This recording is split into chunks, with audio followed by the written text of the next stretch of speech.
This is Learning Works, a podcast presented by Hone. It's a series of in-depth conversations with L&D experts, HR leaders, and executives on how they've built game-changing learning and development strategies, unleashed business growth through talent development, and scaled their global L&D teams. Tune in for the wisdom and actionable insights of the best in the industry. I'm Tom Griffiths, CEO of Hone. Welcome to Learning Works.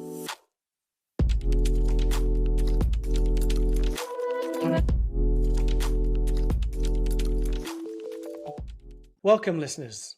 I'm happy to introduce you to my co-host today, learning experience designer Alex Khurgin, who's been in the field of L&D for over 15 years, been a pioneer of microlearning and live learning, and is now AI obsessive. Thank you, Tom. I'm really happy to be here. So I, like many other people since ChatGPT came out, have been completely engrossed in AI. I just can't talk about anything else. It's really annoying. And I've learned in the past few weeks, after getting some sharp looks from my wife, to stop randomly bringing up AI in like dinner conversations with guests who are just trying to enjoy their meal. But this is actually a perfect outlet, and you're the perfect host for this with me because you have a really deep background in machine learning. So you have an MA in computer science from Cambridge. You were a PhD student in machine learning at the University of Edinburgh, and you finished your MSc degree in machine learning. So you obviously have a really deep background in this stuff. I know you haven't done it in a while, but yeah, can you just, to get us started, can you talk a little bit about what you were studying in your graduate program and your experience with AI and machine learning? Yeah, absolutely. I mean, since I was a little kid, I was really into computers, really into robots, and then AI. And so, yeah, went to study CS at undergrad because that was the pathway into the field, and then did a master's and a part of a PhD at Edinburgh, which was one of the leading places to study machine learning back in the mid 2000s. So we're talking about, 18 years ago or so, at a very different time for the field. In fact, a time where the term AI was almost taboo because AI had kind of come and gone as a fad a few times and ended up ultimately disappointing through the 60s and the 80s. And so people just preferred to call it machine learning and not use the AI moniker. That's obviously all changed now. What we were working on then was a different branch of the field to the one that's led to all these breakthroughs recently. It was more in the kind of Bayesian probabilistic networks space, which is a different branch. It turns out that shortly after I left the field, dropping out to start companies, and that's what led me to FanDuel and then to Hone. So going way back when I was doing the research, I was really enthralled by the idea of computer vision.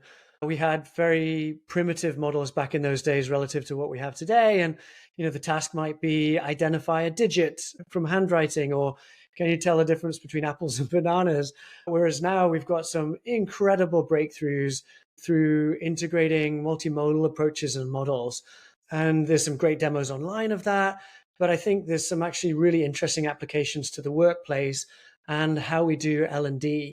So Alex, you're up on the latest here. Can you take us through what's happening and how we might use that in the work that we do? To be honest, before ChatGPT came out, if you were describing your kind of journey with machine learning, I would have nodded very nicely and maybe my eyes would have glazed over. But now I'm genuinely really interested. And it's amazing how this kind of taboo subfield is all of a sudden dominating people's thoughts who have really no background in this. So the first one is actually related to your background in computer vision.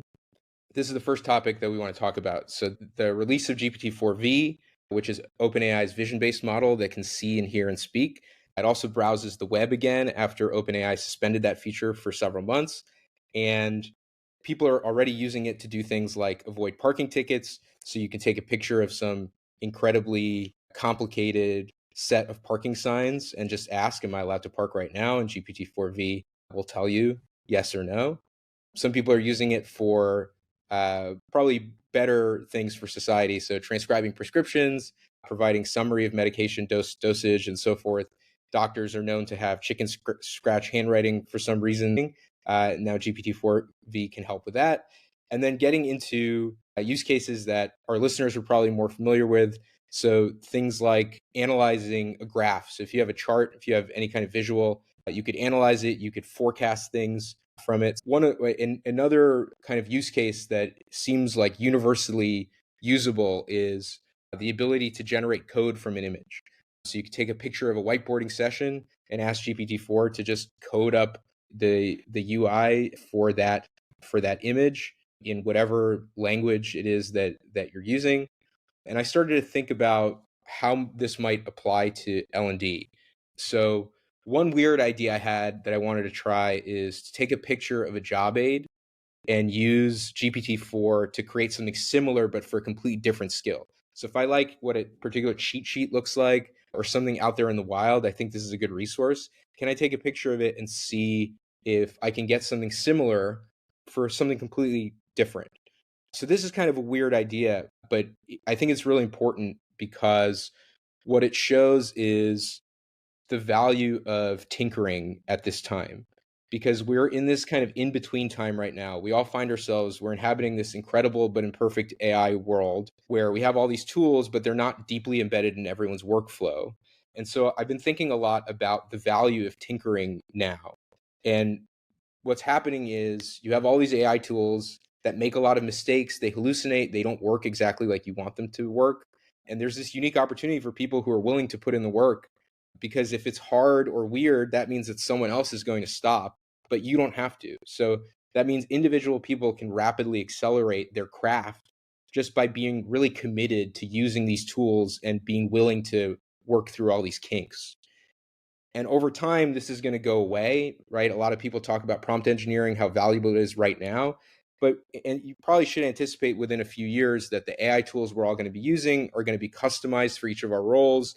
They'll be embedded deep into HR, project management systems, our communication systems.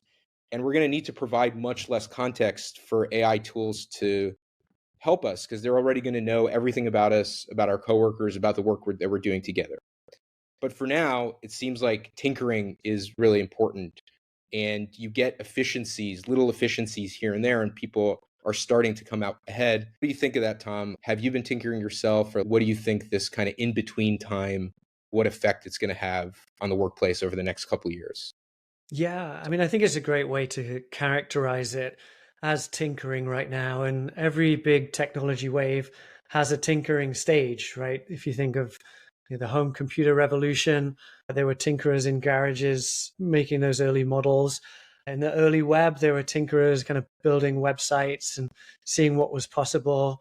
And then, those projects developed into fully fledged massive companies. The same thing is happening here, and the sandbox is a nice visualization of that, where people are tinkering, and we'll see how it can help people in their day-to-day work, how it can enhance products, how it can be the basis for brand new products.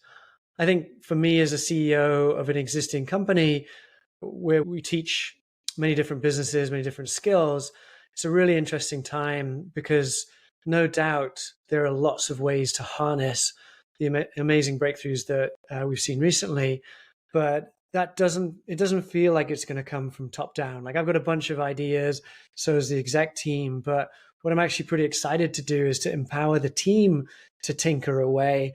We need to create the sandbox so that it is safe to play in terms of proprietary data and personal data.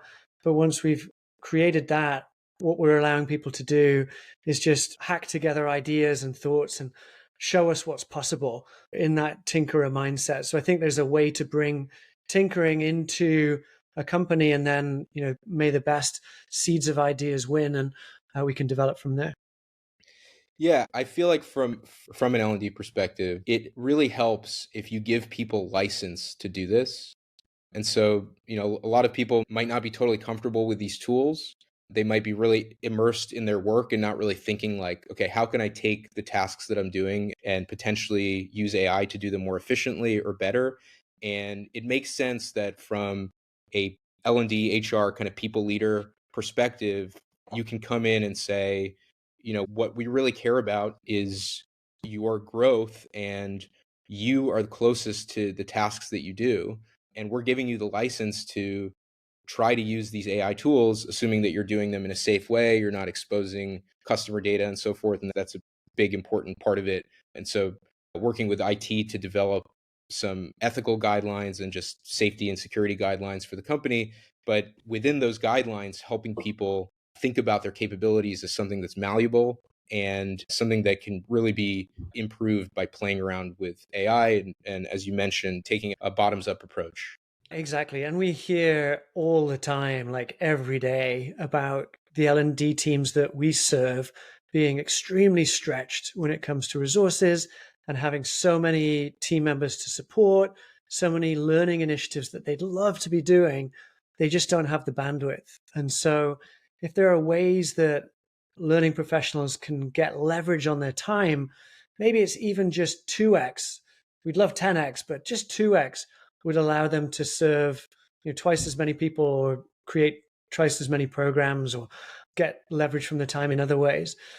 And so it's incredibly exciting, I think, to be experimenting in L&D on the front lines so that you can fulfill your purpose and your mission more effectively for more people. We can say that up until now, the kind of story of AI seems to be a lot of individual, dedicated people picking up little efficiencies in their work. And in the overall scheme, these can really add up. So, the top down portion of it is giving people license to play around. And there's now real indications that this kind of approach creates significant improvements in people's work, which brings us to the second topic I wanted to focus on today, which is that there's now a lot of research showing that AI significantly boosts knowledge worker productivity. Specifically, there was a study done by a multidisciplinary team from Harvard, MIT, and UPenn, and they observed 758 consultants working at Boston Consulting Group, which is one of the three big management consulting firms, along with McKinsey and Bain. And 758 consultants is like 7% of their workforce. So it's a pretty sizable chunk. And what they found in the study was that for 18 different tasks that were selected to be realistic samples of the kind of work done by those consultants, those who were using GPT-4 outperformed those who did not on every single dimension they studied. So I was curious about the tasks, and they were legit. There were things like, okay, generate ideas for a new drink in markets that are underserved. Pick the best idea and explain why so that your boss and other managers can understand your thinking. Describe a potential prototype drink in vivid detail. Come up with a list of steps needed to launch the product. That was just one type of task. Another task was generate ideas for a new shoe aimed at a specific market or sport that is underserved. Use your best knowledge to segment the footwear industry market by users. So you had all of these varied kinds of tasks, which seem like legit consulting tasks. And the big takeaway for me, seeing that this kind of wide scale improvement across all of these different tasks, is that, okay, this is confirmation that AI can in fact help people do their work better or more efficiently. Right. This But the is not the headline AI doing the tasks. This is them collaborating with the AI. Exactly. Yeah. This is these consultants. And I think, I'm not sure if they actually looked at like just the AI doing the task, but I don't think for these tasks, knowing what I know about GPT-4, it could outperform a human plus an AI in this case. The headline finding for most people seemed to be that in the study, AI boosted low performers up well above average, but helped top performers less. So a lot of people seem to be thinking that, okay, LLMs are just going to raise the baseline of work quality in general. And the people who are going to benefit most are those in the bottom half of skills or experience currently, which is incredible. That's this like great egalitarian opportunity. But I think the truth is more nuanced because it seems like, so yes, across these 18 tasks, this is what happened. But I think in just my experience, having thought about different kinds of tasks, what I think is going on is that for roles or tasks that depend on standardized knowledge, for which it's relatively easy to achieve peak performance, LLMs aid the most inexperienced people. So, like for a customer support inquiry, for a lot of them, the perfect response is relatively easy to achieve. Someone has a problem that you've seen many times before and you solve it for them. And in those instances, a support rep can use an LLM that's trained on the company policies to come up with that perfect solution, even if they're a novice support rep. And so for this task, it's solving customer routine concern. It levels the playing field. But I think there are lots of other tasks that depend more on tacit knowledge. There's high difficulty in achieving peak performance. There's generally a lot of room to improve. And in those tasks, I think LLMs uniquely accelerate experts. For example, continuing with the customer support idea, if you have a really complex customer support inquiry where someone's like really emotional, they're asking for something that the company policy doesn't allow, they're maybe asking for something you've never heard of before, it's unlikely that this kind of scenario is going to go well if you have a novice that's just working with an LLM, because the novice is not going to be able to discern which of the recommendations from the LLM is best or makes sense. They're likely to be overwhelmed by the emotional state of the customer, whereas an expert might be able to calmly look through some generated recommendations and make the right judgment call. What do you think about that split, and how relevant do you think this is for how we think about LLMs aiding tasks at work?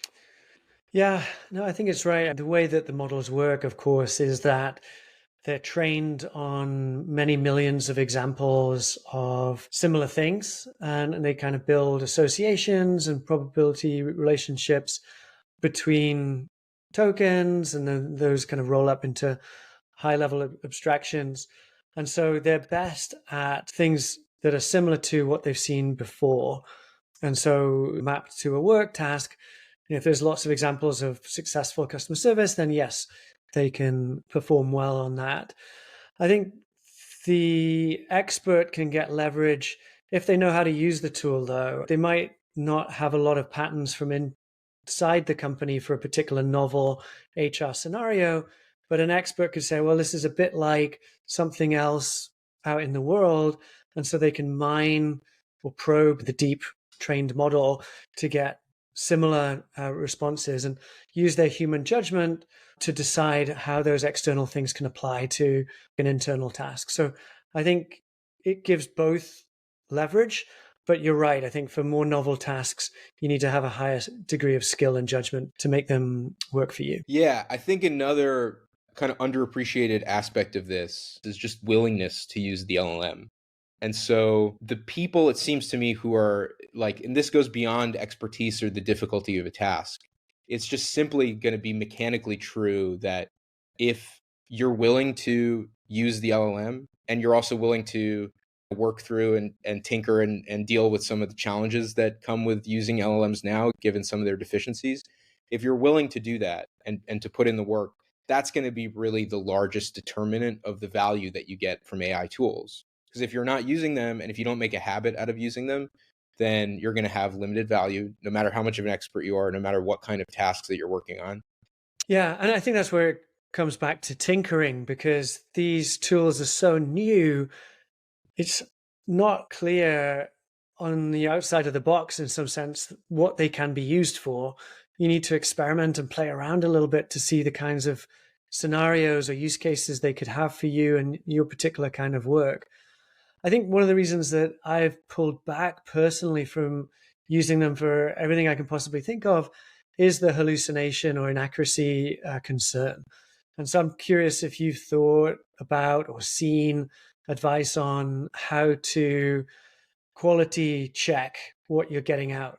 Yeah, there are different strategies. One is just to think about what are the tasks that I have to do where it doesn't matter whether something is Mm-hmm. true or not. So I have specific examples of that with L&D, where if I'm trying to come up with a case study in a class, it's perfect. I don't care about accuracy because I'm trying to come up with a fictional. And so being able to tell an LLM, come up with an example in which an executive who's really well-meaning is trying to drive their team to achieve a goal, but they're doing it in a way that isn't agile and it's more of a command and control example. And so I can use an LLM to very quickly generate some baseline example and then tinker with it from there. So thinking about things where fact doesn't matter is really important. Another thing is to kind of index on how much expertise you have in something. So I find when I'm using LLMs in fields where I do have a lot of tacit knowledge already, and I'm able to discern like this is a good answer or this is not a good answer. And this speaks to why for some tasks, if I have that expertise, the hallucination doesn't matter as much to me because it's easier for me to spot. But absolutely, as we saw there's the famous example at this point already where a lawyer cited all these cases that didn't exist and was admonished by the judge, and people cite research studies that aren't real, that mention real researchers but not real research papers that they ever wrote or real findings. So you have to be really careful about that because LLMs can be really sycophantic, or they're just trying to give you what you want. Like, I'm looking for research that says this, and they're like, well, yes sir, I'm going to give that to you even if it doesn't exist. So one of the things I do actually is in my custom instructions for ChatGPT, which apply to every single prompt that you create. I write, don't be a sycophant. Don't just agree with me for the sake of agreement. Don't just give me what I'm looking for if it's not true. And indeed, there's research showing that when you're telling an LLM how to behave and how to think and how to answer things, you're going to get different kinds of answers. So those are just some ideas of avoiding hallucinations. But yeah, you're going to have to do quality checks. And there may in the future be people in the organization whose responsibilities are more about checking accuracy of things. Hmm. Like we see now at the New Yorker, they don't like just let anything go through. They have a rigorous fact checking process. But yeah, maybe we'll have to do that with other kinds of organizations and other kinds of work that we never imagined. Yeah, yeah. Another approach that can help is citing sources, and that's not necessarily as straightforward as it sounds because a lot of the models are aggregating lots of different sources. But what's the latest on how well ChatGPT or others can cite their sources? So Bard, I think, does a pretty good job of Hmm. linking to direct Google results. So it'll give you an AI answer. I've also found like Bard's answers seem to be directly plagiarized from some specific article that you can then link to, which is a whole other thing. Whereas I feel like in a lot of cases, ChatGPT is generating text that if you were to Google that exact text, you wouldn't actually find it in Google. Right. And I know that ChatGPT now has the ability to browse the internet. So I feel like that means the citations are probably going to be more accurate. But I've just come down to like anytime I'm looking for specific research, I don't just ask what is the research and have it sum up. I ask it for specific citations and then I go and find those actual papers. And I found the hallucinations there to have been greatly reduced. I think one other way to think about hallucinations or to think about avoiding them is using a model that's trained on your own data. Where I think if you use Hmm. something like Hmm. Azure Cognitive Search and you have it ingest all of your company's data and anonymize it, then you can basically get zero hallucinations, Hmm. where you have a closed set of data and every answer that anybody gets is just based on some official data that has been created by your organization. And more, it's going to be the case that we'll see companies having their own instances of GPT that their employees can use where they don't have to worry about fact, basically.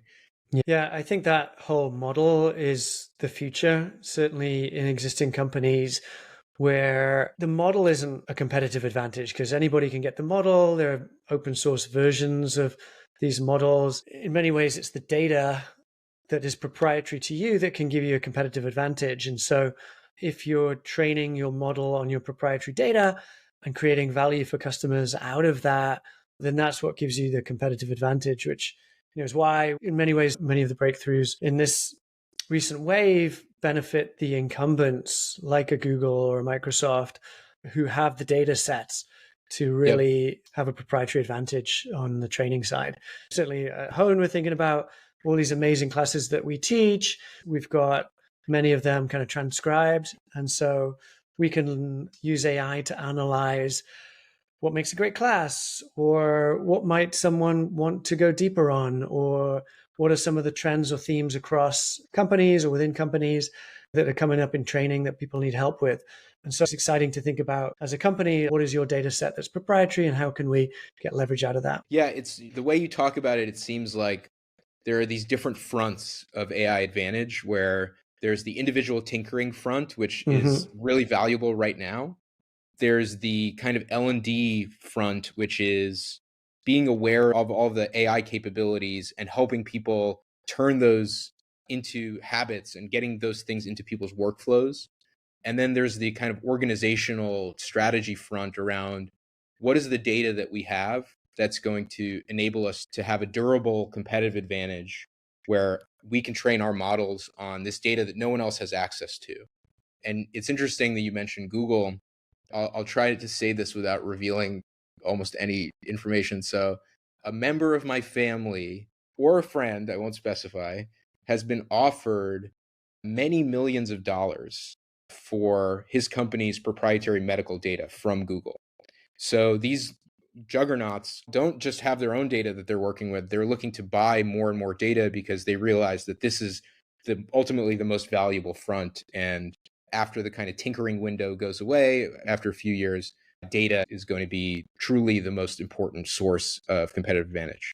Yeah, agreed. So here was another interesting finding from the paper. So this paper on the Boston Consulting Group also talked about the so-called jagged frontier of AI, which is meant to as a metaphor for the wildly different capabilities that AI has, right? So you mentioned individual people don't know in advance what AI can do. In fact, the companies that train these models don't even know. As far as I understand, with GPT-3, OpenAI did not expect GPT-3 to be able to code at all. It was just this like crazy emergent behavior that they didn't expect that occurred because the model was trained on all of this code as text. And so there really is this kind of wild playground or jagged frontier for capabilities. And there are different ways of kind of dancing along that jagged frontier. And I was surprised to see this kind of poetic language in academic research. But the researchers talk about two different kinds of ways of collaborating with AI, or two different kinds of AI workers. So there are centaurs who break down tasks into subtasks. So they assign some of the tasks to AI and they do the rest themselves. So there's this like clear demarcation in the way the centaur is half man, half horse. And you can see where the human ends and where the horse begins. There's this clear demarcation between the work. And this was true that some people who were doing those tasks, like trying to come up with a new kind of shoe for an underserved market and so forth, they did those tasks in those ways. Another model is the cyborg model, where people go back and forth between their work and AI, and they use AI for every task. And whatever they get out of the AI, they question its output, they tweak the prompts, and then the end set is this set of tasks that they did where it's kind of unclear how much of it was human, how much of it was AI. It's just this big jumbled mess. And both of these styles of collaborating with AI can be highly productive. And I really have no sense of when someone might be more of a centaur and when someone might be more of a cyborg. Which one ultimately makes more sense for what kind of person or what kind of task? But there really is this distinction, and I think it's going to be an interesting thing to observe again as people tinker what the process is for them and how it kind of shakes out and what the science becomes around the best ways to collaborate with AI tools. What is your initial gloss on this, just from seeing these two different categories? Yeah, I mean, it sounds like there's a spectrum, right? It's not bifurcated as cleanly as this. Some people may be the extreme centaur who has very demarked tasks for the AI, and then others could be a mishmash of like revisions and then inputting a bit more, and maybe they do a revision of the passage of text that the AI does and put it back in. At what point do you flip from being a centaur to a cyborg? I don't know. I think it's just a useful spectrum to think about. I imagine that as people get more comfortable with the capabilities of the AI and the availability of the tools, that most people would trend towards cyborgs, just where there's not a clear distinction between their work and the AI's work. That feels like the most efficient, fluid, productive way to do it. Yeah, sure, there'll be some tasks that you can chunk off, like make an image. I'm not going to be like making some of the image. It'll be the AI making all the image, but it just feels so interactive, which is one of the beauties of this modality, that I think most people will end up there. So, Alex, I mean, thanks for a great conversation on a bunch of ways that L&D can leverage AI, or workers in general can leverage AI. What would you recommend for L&D or HR leaders now to stay ahead with AI and find new ways to get leverage in their roles using these amazing tools that are coming out every week, it seems? So I have one specific recommendation and one general recommendation. So the specific recommendation is to try out this incredibly fun quiz. It was very fun for me. And if you're interested in AI capabilities, it will be fun for you. But that's the filter there. There's a quiz that helps you calibrate your knowledge around what GPT-4 is actually capable of. So the way it works is it asks you a question and it asks you, can GPT-4 solve this problem, or will it give you the right answer? And then you indicate your confidence level, like, I'm 95% sure that GPT-4 can solve this problem or do this task. And then you see whether you were correct, and you can compare your calibration to other people's calibration. I found this to be a really illuminating exercise to understand, like, oh, wow, there are these capabilities I had no idea about. And I thought it was actually really good at this, but it's not good at this. So just doing this kind of quiz is a great way to calibrate your own knowledge. So that's one specific recommendation. The more general recommendation is to break down your tasks as an L&D person, let's say. So if you're an L&D leader, you're responsible in some way probably for building your learning team and setting goals for the team, analyzing needs, rolling out programs, measuring learning, all of these different things. And there are people out there in your role who have been trying to do these things using AI, and they love to talk about it. They've been talking about it on LinkedIn, or they're writing a blog post, or maybe they have a tool that they created. They're a vendor, and their tool actually lets you do these things. So just going out there and searching for what people are doing and with those specific tasks, and using your knowledge of GPT-4's capabilities, going out there and tinkering and trying things out, and really methodically thinking about, for each task, how can I do this better using an AI? And you can go a level further than that after you do it for yourself. You can help individual teams do that. So helping each team leader or every individual list out the tasks that they work on, and to think about, how can I be a cyborg or a centaur with this task to do it more efficiently? That's great.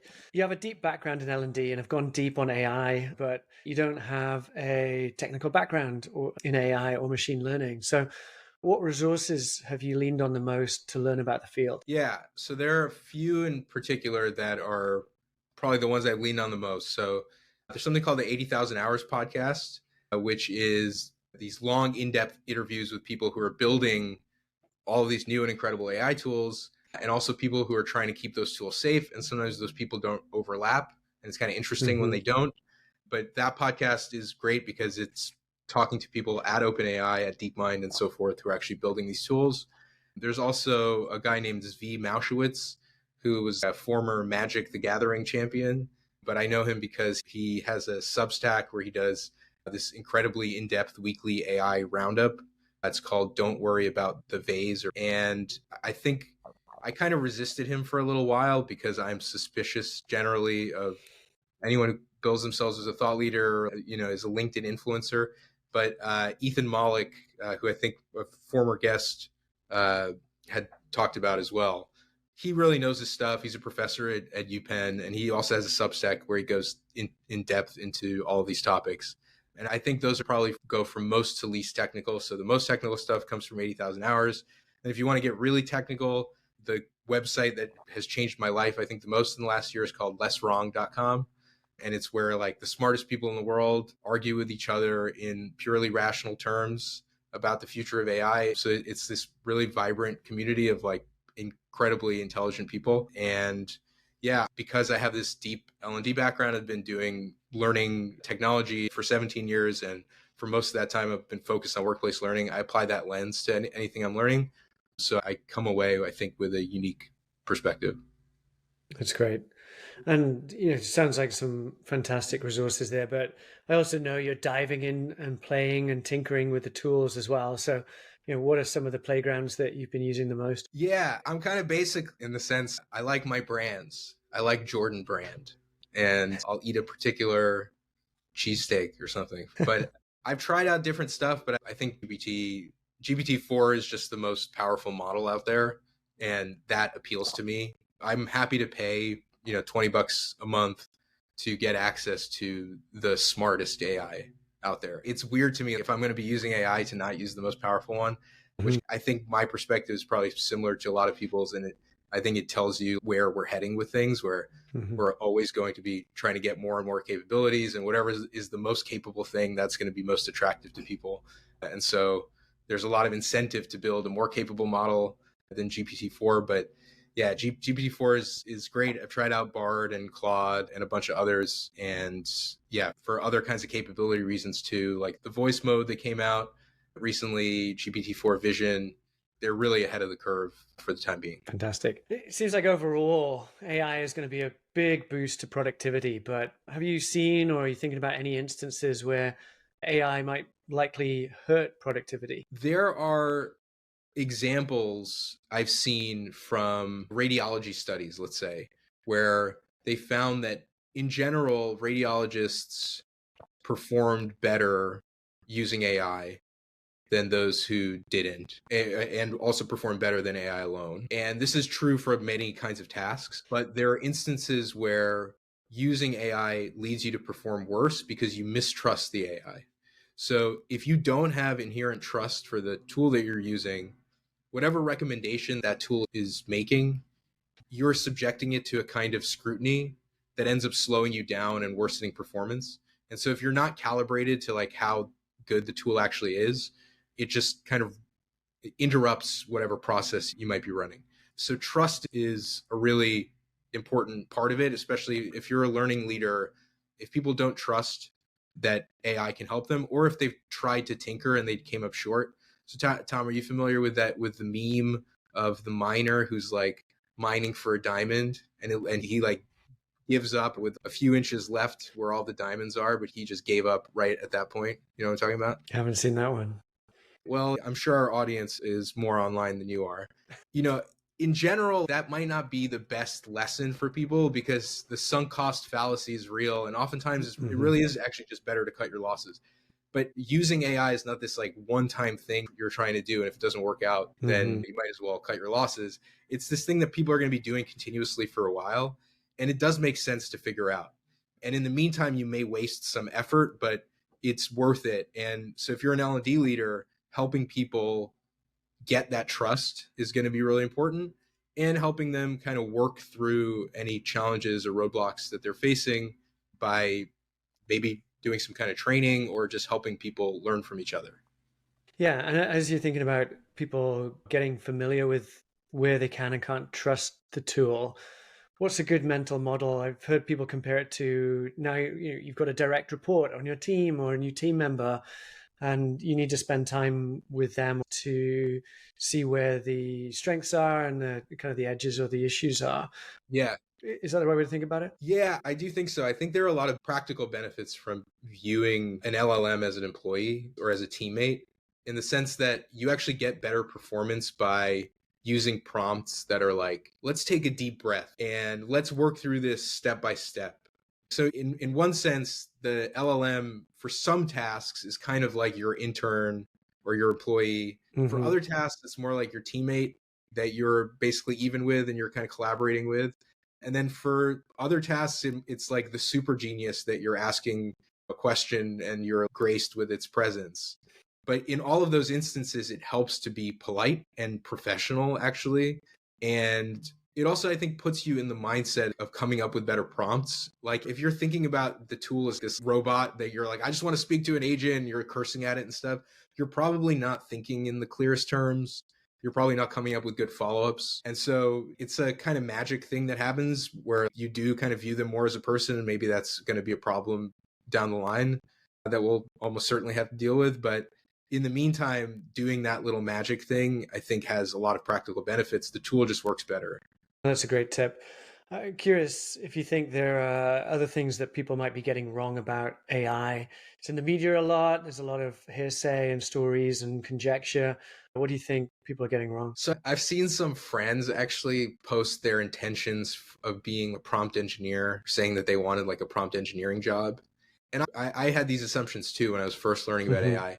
But I think what's already kind of happening, if you look at AI implementations in specific tools that people use a lot, so like Salesforce, you're interacting with an AI by clicking recommendations largely. There's some prompt engineering that goes into it, but a lot of it is already kind of baked into the product and the workflow. And it makes sense that tools that have a lot of people on staff who are trying to make it as usable as possible are going to probably give you more recommendations than give you this kind of blank interface that lets you do prompt engineering to get way more use out of the platform than other people. Hmm. Products want all of their customers to do well. So I think in that sense, prompt engineering doesn't really make sense as a future state. And then further, insofar as prompt engineering is important, I think it does kind of get cannibalized by a few people in the organization. So Salesforce Einstein, for example, has these templates that you can create. So you can get your savviest salesperson to go in and put together some templates that everybody else uses.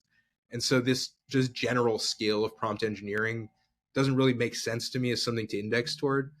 That Hmm. said, I do think it's really important. Prompt engineering still matters now, but I think like the future is just thinking really clearly about what it is that you want and maybe not using that as input, but more using it as a way to evaluate the output.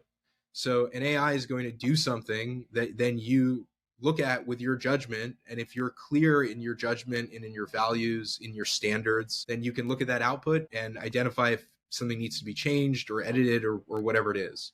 And I think that's the more valuable skill and where people should be focusing on. Yeah, I agree with that.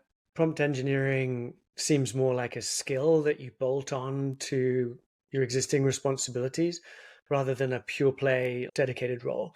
Like if I'm a salesperson, as you said, or if I'm a law clerk, I need to learn how best to use the tool and interpret the output, but that's just an extension of my existing role. So it's like a skill-based thing.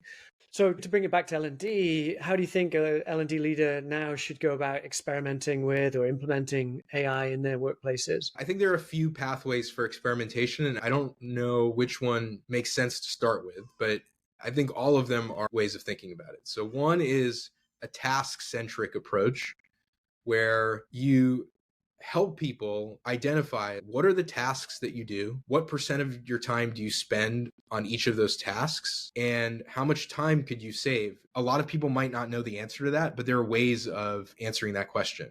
So you can literally Google task plus AI. So, if training needs analysis is one of your tasks, you're an L&D person that probably is to some extent.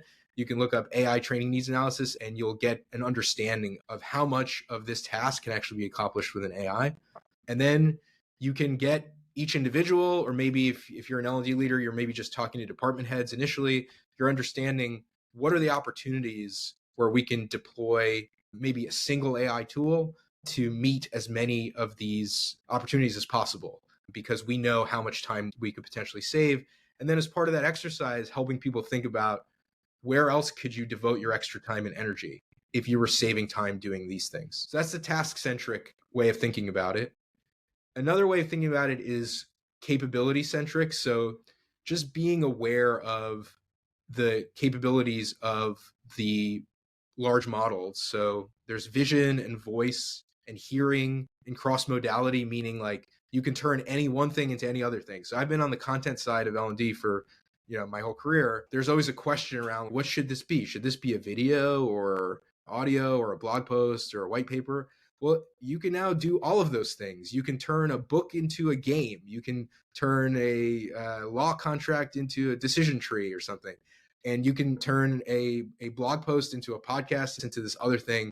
And so these capabilities are new, and you could potentially think about them for each one. You can try to think about vision or voice or whatever and ask, what are the existing tasks that we do that this applies to? Or you can think about what is the new valuable stuff that we couldn't have ever done before that we can now do with these capabilities. So one of those things is, for example, Hone is a learning company, and it would be really interesting if we just could translate all content into any language out there. There's a third pathway too, which is people centric. So you could, for example, ask around or send a survey out and see who's using AI in your organization, which teams do they sit on, and let's talk to them and ask what are they learning and what would they like to share with others. You can also identify people who are skeptical and see the risks. So you might want to talk to them and make sure that what you're doing with AI is secure and wise. And then there are also people who are not just using AI to do their jobs better, but they really understand the technology and they can help develop a strategy for the future of your business and how your organization gets work done. Being AI savvy is this completely new capability that has come online. And it's not necessarily the people who you would expect that have it. And it's not only the people who are currently making the biggest decisions. So there are people in your organization who have this new superpower all of a sudden that can really help you strategically, both in terms of the business overall and in terms of processes internally. Yeah, it makes sense. And it can create this beautiful connectivity between folks in different departments, connected through this shared interest or expertise, and find really interesting applications within the company by getting those different disciplines together. So it's a great point. Are you ready for the twist, Tom? So the twist is, I think there's a fourth pathway, which is looking at the tools that you're using, like Slack, Lattice, Salesforce, Notion, Asana, Google Docs, and all of their equivalents. So meaning all of the tools where work gets done in an enterprise, they all have AI built into them. And then all the big AI labs have enterprise offerings as well. And if you've already bought tools or built them, you can start by looking at those and what are the AI capabilities of those that may have just come online in the last couple months, and whether people are actually taking advantage of them.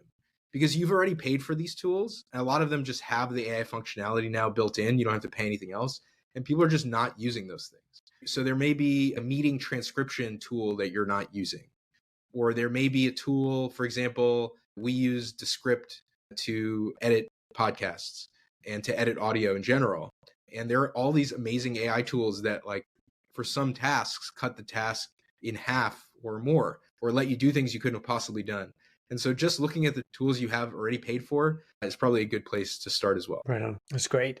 Super helpful. Thanks, Alex. And I just want to say, deep thank you for all the research you've done and just the insights and the depth of knowledge you've shared with our listeners here today. I hope we can have you back sometime to do another episode on AI and L&D. I would love to be back, Tom. Thank you so much. Thanks for listening to Learning Works. If you've enjoyed today's conversation, we encourage you to subscribe to the podcast for our exciting lineup of future episodes. Learning Works is presented by Hone. Hone helps busy L&D leaders easily scale power skills training through tech-powered, live cohort learning experiences that drive real ROI and lasting behavior change. If you want even more resources, you can head to our website, honehq.com.